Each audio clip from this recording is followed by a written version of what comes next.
The UN Security Council will hold this meeting behind closed doors at 3 p.m. on Sunday. Brazil called the meeting to address the escalating violence and urged restraint. On Saturday, Israel's UN ambassador Gilad Erdan wrote a letter to the Council which says that Hamas bears sole responsibility for the attacks and will suffer the consequences.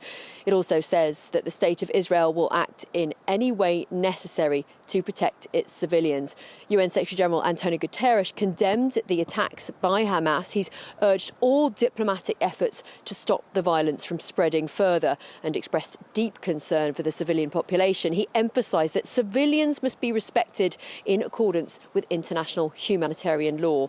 The UN's Middle East envoy, Tora Wennesland, also reiterated that attacks on civilians must stop immediately. Now, during the Security Council meeting, we can expect some council members to remind both Hamas and the Israeli government that humanitarian law makes targeting civilians a war crime.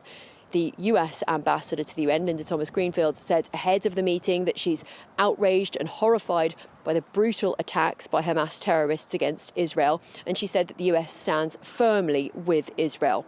While others in the Council may make a point of calling for the root causes of the conflict to be addressed, as the Secretary-General has called in the past for a two-state solution to end the hostilities. Now, there may also be some discussion on the impact of the violence on a potential peace deal between Israel and Saudi Arabia. We don't yet know if there's going to be any product coming out of this Security Council meeting.